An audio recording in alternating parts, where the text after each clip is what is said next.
Imagine buying a first-class ticket, dressing for success, and still being told to move, just so someone else could feel more entitled in your seat. What happens next? It shook the entire airline industry. Darryl Thompson, a respected Black CEO in his early 40s, had built his reputation on resilience and brilliance. As the founder of a fast-growing tech startup already making waves in Silicon Valley, he was used to high-stakes meetings, cross-country flights, and sleepless nights. After spending the last 72 hours pitching to futurist investors in Los Angeles, Darryl was finally headed home to New York, a place where he could finally breathe at least for a bit.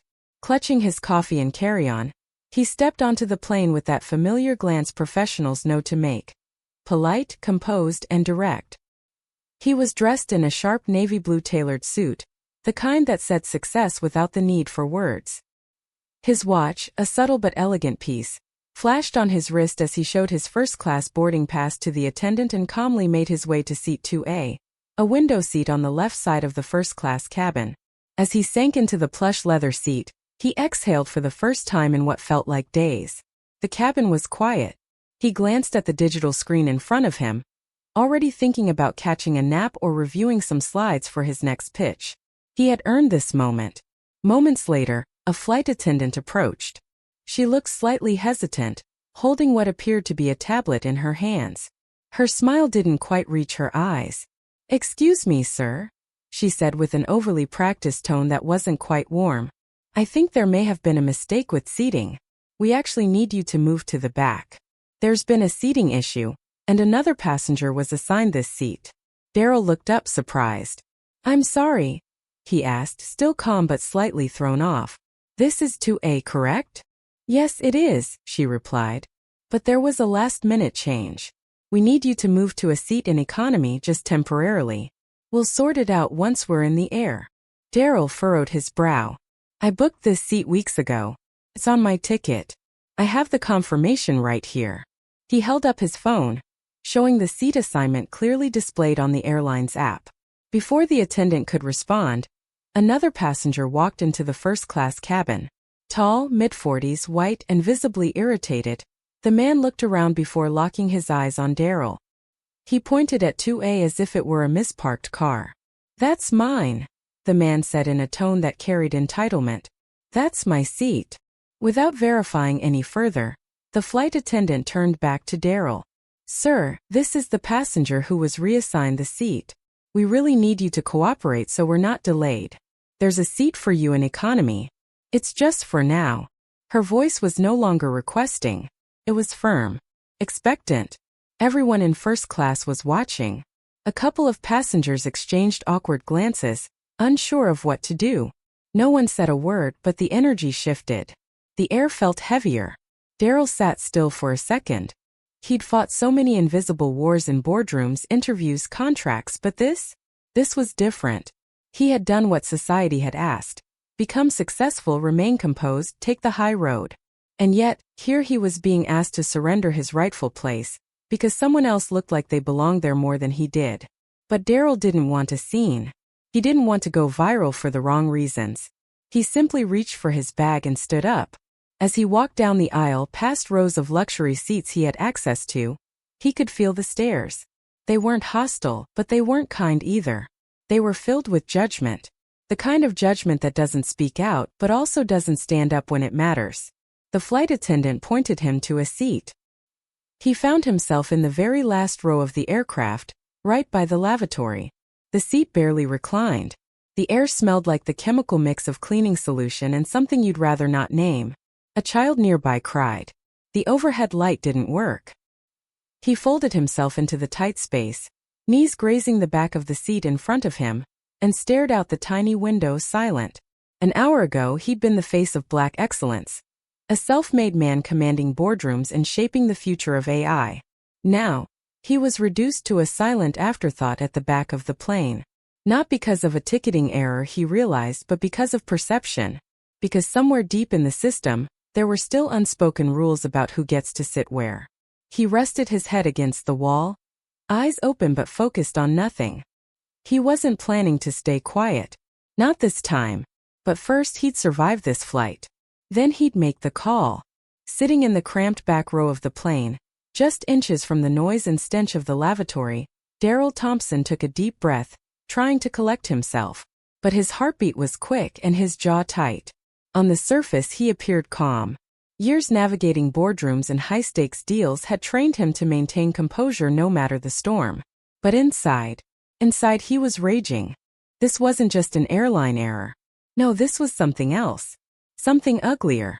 The more he replayed the incident in his mind, the more evident it became. This wasn't about a computer glitch or a double booking. It was about perception. About being seen. Or more accurately, about not being seen. When he had first asked, with measured calm, for an explanation from the flight attendant, she had barely met his eyes. Her response had been hollow. "These things happen," she shrugged, as if that would make it acceptable. "It's nothing personal." But it was personal. Something deep in his gut told him that, more than logic, more than policy, it was the way the crew spoke to him compared to everyone else. Just moments before being asked to relinquish his seat, Darryl had watched that same flight attendant warmly offer champagne to another first-class passenger, an older white man who chuckled about his frequent flyer miles. She laughed with him genuinely. Moments later, she stood before Darryl with stiff courtesy and dismissive efficiency, like she couldn't wait to be done speaking to him. Now, as the plane cruised at 30,000 feet, he sat in silence, watching the back of the seat in front of him. There was no service cart offering lemon-scented towels or warm mixed nuts here. Just loud conversations and a crying toddler a few rows ahead. From back here, the person who had taken his seat felt like a world away. Darryl knew the type of man he was. He'd seen that look before. That smug glance the passenger gave him as he took 2A, reclined fully, pulled his headphones over his ears, and signaled for a drink from the flight attendant. The look that said, "This is where I belong. You?" Not so much. It wasn't just the switch from first class to economy that stung. It was the quiet assumption that Darryl didn't belong in the first place. That someone else had a stronger claim to comfort, to respect, to dignity, not because of a ticket but because of how they looked. And yet, Darryl had done everything right. He had worked twice as hard, stayed 3 steps ahead, and played the long game all his life. From a single-parent household in the Bronx to the head of a tech company valued at over $700 million, Darryl had risen through sheer brilliance and discipline. He had broken stereotypes, shattered glass ceilings, and rewritten rules, but none of that had been enough to protect him from this moment. Even now, the humiliation burned quietly inside him. Not just because he'd been removed from his seat. Not just because people had watched and said nothing. But because it reminded him how quickly everything he had accomplished could be dismissed. How easily society could still decide that his success was an exception, not the rule. He leaned against the window, the cold curve of the wall pressing into his shoulder. He stared out at the clouds, jaw clenched, trying to let it go. But that voice in his head kept whispering they didn't see a CEO. They didn't see a leader. They saw a black man in first class and they panicked. But as much as it hurt, Darryl knew one thing with absolute clarity. They had no idea who they were dealing with. He wasn't going to shout. He wasn't about to raise his voice or cause a scene. He understood how the world worked, and more importantly how change was made. Not in anger, but in action. This wasn't just his story anymore. This was something bigger. And while they had tried to move him to the back of the plane and write him off, they had unknowingly handed him the fuel he needed to ignite a firestorm. He pulled out his phone, checking his emails. One of his close friends was not only a lawyer but also sat on the advisory board of an airline regulation committee. Another connection, a major shareholder in the parent company of the airline he was flying on. Darryl drafted a message quietly. His fingers tapped slowly but precisely. He didn't need to yell. He just needed to say the right words to the right people, and he knew exactly who to call. They thought they had quietly pushed a black man aside. What they had actually done was wake a giant. Once the plane touched down at JFK Airport, Darryl Thompson waited patiently for the seatbelt sign to turn off before grabbing his carry-on bag from the overhead bin of the cramped economy section. As passengers stood around him, struggling with their own baggage and exit strategies, his mind wasn't on luggage or logistics. It was on what came next. He knew this wasn't going to be one of those stories that faded into frustration and silence. Not this time. As soon as he stepped off the plane, Darryl made a phone call, just one. Not to an attorney. Not to the airline's customer service line, where he'd likely be met with hollow apologies and a coupon for a future flight experience. Instead, he called someone who had real influence. A longtime friend who sat on the board of directors for one of the nation's largest airline conglomerates. Coincidentally, or perhaps fatefully, that conglomerate also happened to own the very airline Darryl had just flown with. He didn't need to recount the entire story. His friend could hear the weight in his voice. No dramatics. No outburst. Just facts. And that was more than enough. Less than 48 hours later, the wheels were moving at full speed. A full-scale internal inquiry was launched. The board initiated an emergency review of Flight 472's manifest. When the data rolled in, the truth was undeniable. Darryl had rightfully purchased and been assigned Seat 2A. Seat maps, timestamps, and confirmation emails all supported his claim. And what about the man who had taken his seat? Turns out, the white male passenger who had been placed in first class was a last-minute ticket holder, originally seated in row 22. A gate agent had mistakenly, and without proper protocol, bumped him up and displaced Darryl under the pretense of an administrative error. But deeper logs revealed something much more troubling. The name switch was approved manually. No system glitch. Someone made a decision that Darryl, despite holding a first-class ticket, could be moved, while the other man could not. As this information surfaced, Darryl did something unexpected. He didn't release an angry tweet or hire a PR agency to create uproar. He wrote a LinkedIn post. It was titled, "When Success Isn't Enough." In calm, powerful prose, Darryl recounted the experience from the moment he boarded the plane to when he was forced to walk the long aisle to the back. He described not just the factual nature of the injustice, but the psychological toll of it, the cold stares, the assumptions, the way people averted their eyes as if his humiliation were inconvenient. He wrote, "I followed every rule, lived every value society tells black men to, and still, that wasn't enough. My seat, my space, my right to exist in comfort and dignity was erased in seconds." By morning, his post had gone viral, shared by Fortune 500 CEOs, college students, social justice advocates, and airline employees alike. What Darryl had said hit a nerve, not just because it was true, but because it was delivered with dignity. Soon, hashtags filled Twitter and Instagram. Hashtag first class while black. Hashtag flyfair. Hashtag we all deserve a seat. Celebrities and public figures chimed in. Influencers described similar experiences. People were no longer just telling Darryl's story. They were sharing their own, finally given language to describe the quiet, everyday slights they'd endured. The backlash was immediate and deafening. 3 airlines, all subsidiaries of the same parent company, found themselves at the center of a PR nightmare. Major social media influencers began calling for boycotts, demanding transparent investigations. Airline employees, especially people of color, began anonymously coming forward to say this kind of incident wasn't as rare as executives claimed. Then the dominoes really began to fall. 3 major sponsors withdrew their advertising contracts from the conglomerate within a matter of days, citing brand alignment and values. Longtime customers canceled miles-based credit cards in protest. On the ground, something even more disruptive happened.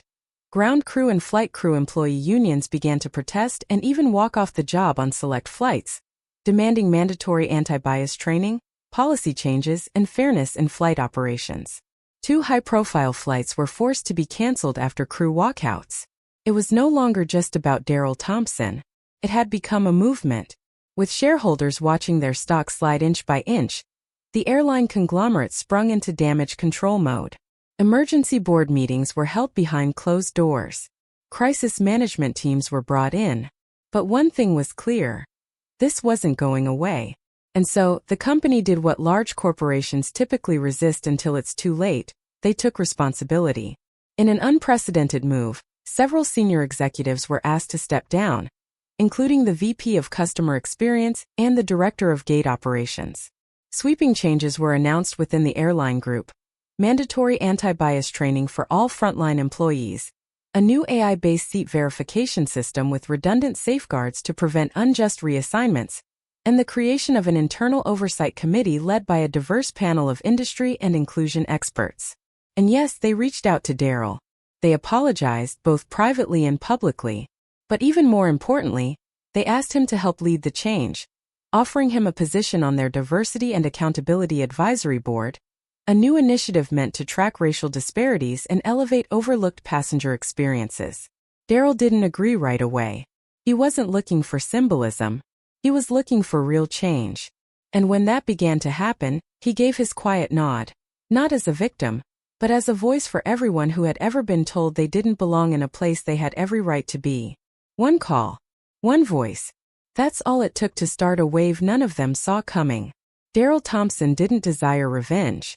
He wasn't interested in destroying reputations, tearing down individuals, or fueling outrage just for the sake of justice served cold.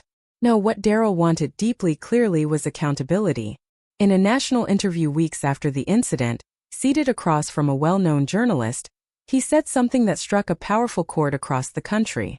"I wasn't angry because I lost a seat," he said with calm clarity. "I was angry because they never questioned taking it from me." That single sentence resonated beyond the airline industry. It echoed across corporate boardrooms, universities, and government agencies. Because it spoke to something deeper than a travel mishap, it uncovered a truth many people of color know too well: the ease with which their place, their position, their presence can be challenged without hesitation.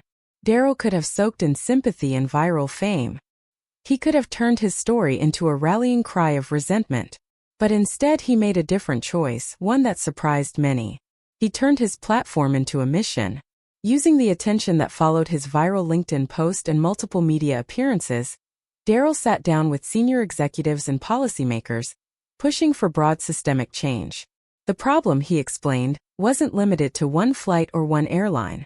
It was baked into outdated training modules, implicit biases, and a systemic lack of representation in spaces where policies were written and decisions were made, often by people who had never personally experienced discrimination. Darryl's position gave him the rare ability to speak from both authority and experience. He wasn't on the outside looking in. He was the system, a corporate executive, a business leader, a success story by every standard metric. And still, he wasn't immune to being treated as less than the moment he became less familiar, less expected. His presence in first class had been seen as negotiable. The other passengers, non-negotiable. His next moves weren't rooted in anger. They were strategic, planned, and purpose-driven. He began working closely with aviation reform advocacy groups and organized roundtable discussions with flight staff, pilots, and airline policymakers. These weren't press stunts or photo ops. They were real, closed-door sessions where stories like Darryl's, and many others that had stayed hidden, were brought to the surface. The impact wasn't just symbolic. Real change began to take shape.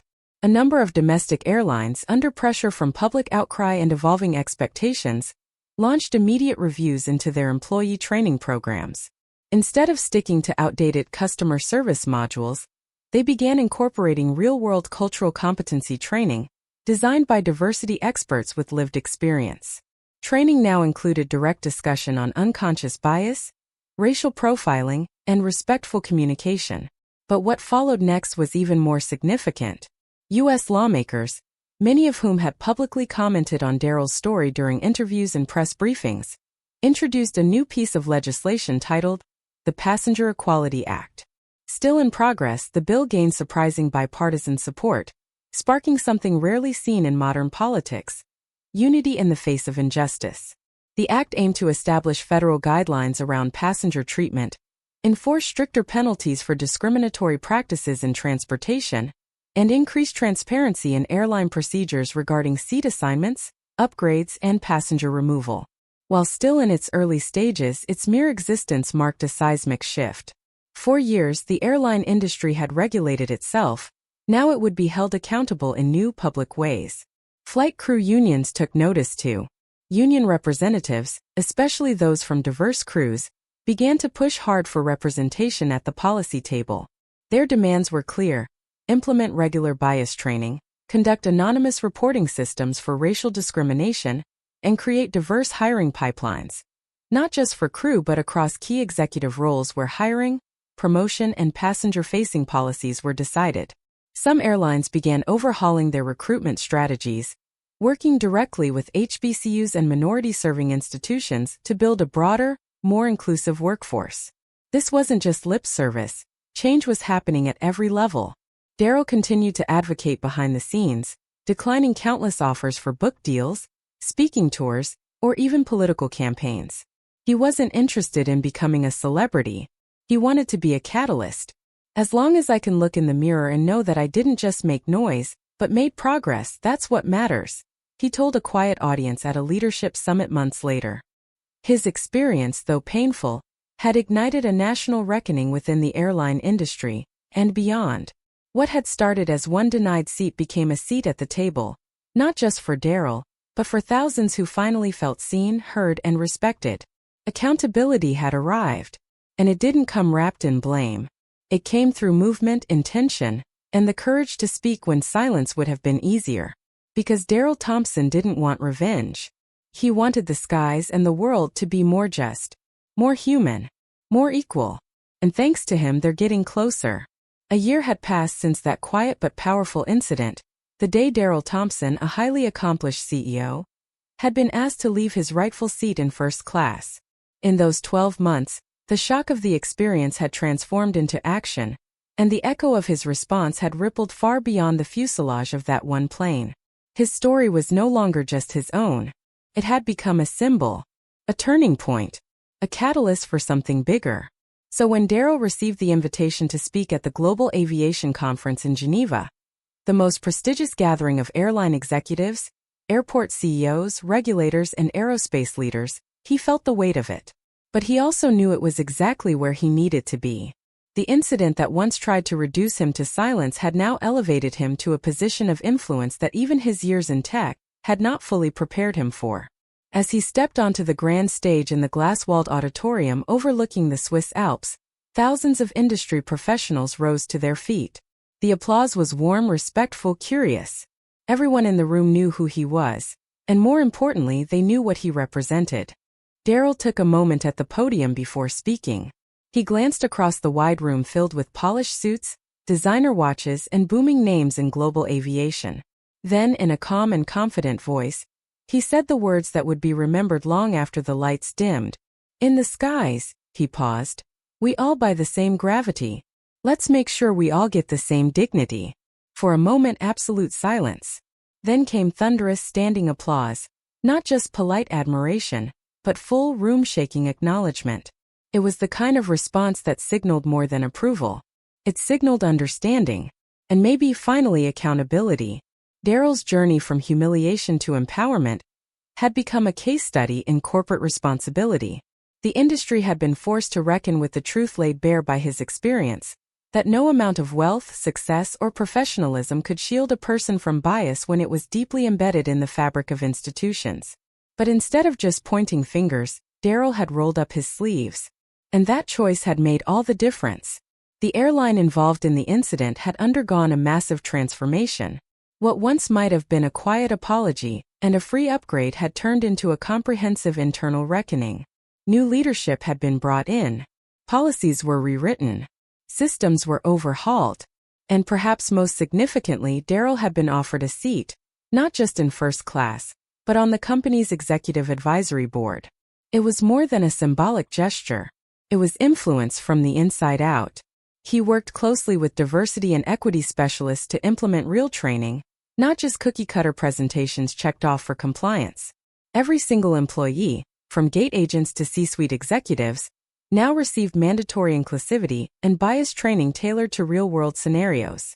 No longer could someone's appearance, race, or perceived status silently decide how they were treated.